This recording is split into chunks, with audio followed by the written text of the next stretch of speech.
Chers enfants, bonjour. Je vais vous prendre à nouveau un peu de temps, parce que je crois que vous en avez quand même. Et tout d'abord, je voudrais féliciter Louisa et Rémus qui ont trouvé la réponse à la question. 9 mois après le 25 mars, c'est Noël, la naissance de Jésus qui a été conçu par l'Esprit Saint le 25 mars. Il est né de Dieu, né de l'Esprit Saint et de Marie. Joseph n'est que son père adoptif. Et donc, comme m'a dit Rémus, 9 mois égale un bébé, un enfant. Eh bien, 9 mois après, 25 mars, conception de Jésus dans le sein de la Vierge Marie par l'action de l'Esprit Saint. 25 décembre, vous faites le calcul, 9 mois, Jésus qui naît comme chacun de nous.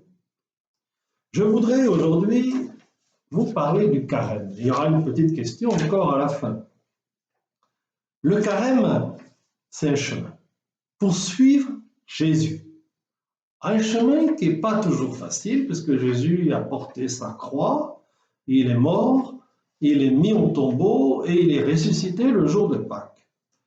Est-ce que vous avez vu dans nos églises, souvent il y a 14 petits tableaux sur les murs. Alors, ils sont petits à Cadenet, ils sont plus grands à Loris en particulier et à Cucuron.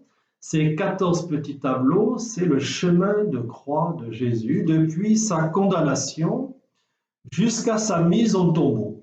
Et souvent, les chrétiens, pendant le carême, on a dû arrêter, mais le vendredi, on fait cette prière du chemin de croix, on essaye de revivre tout ce chemin que Jésus a fait.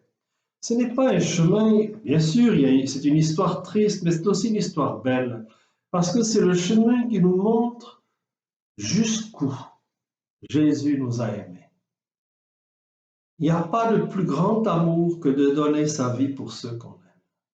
Et Jésus, on le voit pendant ce chemin, porter sa croix pour nous avec Simon de Cyrène, consoler les femmes qui pleurent alors que c'est lui qui devrait plutôt pleurer, pardonner à ceux qui lui ont fait du mal. Père, pardonne-leur, ils ne savent pas ce qu'ils font.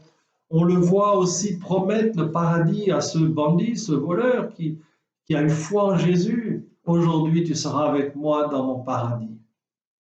On le voit aussi nous donner Marie comme mère. Jésus ne pense qu'à nous, qu'aux autres. Donc vous voyez, ce chemin qui débouche sur la lumière de Pâques, c'est un chemin d'amour qui arrive à vaincre la haine qui est souvent dans nos cœurs. Alors le carême, chers enfants, c'est un chemin pour apprendre à faire comme Jésus, c'est-à-dire apprendre à aimer. C'est une école de l'amour. Parce que tout dans la vie s'apprend, même l'amour. Souvent, nous sommes égoïstes. Et dans ce temps de confinement, il y a parfois des disputes parce que c'est moi qui veux. Non, faisons comme Jésus, l'autre.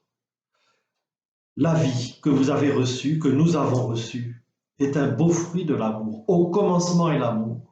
Nos parents se sont aimés et c'est pourquoi je vis. Et nos parents se sont donnés pour nous. Dieu nous a aimés, Dieu est amour. Au commencement, Dieu nous a aimés, c'est pourquoi je vis d'une vie éternelle. Aimer, ce n'est pas donner quelque chose, c'est d'abord se donner. Quand on donne un cadeau, peu importe la valeur du cadeau, ce qui compte, c'est le geste qui montre que je pense à l'autre. Aimer, disait Thérèse de Lisieux, la petite Thérèse, c'est se donner.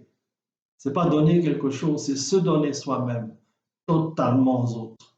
Quand on se marie, on se donne l'un à l'autre. Eh bien, de la même manière, nous devons nous donner au service des autres. Une famille, c'est où une famille qui marche, c'est où chacun pense aux autres. Et à la messe, il y a un moment particulier qui manifeste cela. C'est ce qu'on appelle l'offertoire. Vous voyez, quand les filles apportent le calice, c'est-à-dire là où on met le vin, apportent le ciboire, c'est-à-dire là où on va mettre les hosties qui vont devenir le corps du Christ.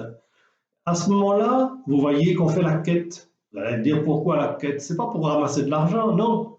Quand je donne à la quête, même si c'est petit ce que je donne parce que je n'ai pas beaucoup d'argent, c'est un signe que moi-même, je m'offre, je me donne au Seigneur et aux autres. Et à ce moment-là, le prêtre, il va mettre le vin, il va offrir tout ça, il va nous offrir aussi au Seigneur. Et ma question, elle est là maintenant.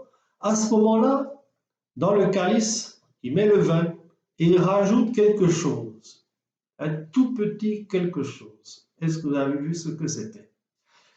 Alors vous allez me répondre ce que c'est et vous allez me dire ce que ça représente. Bonne journée à vous.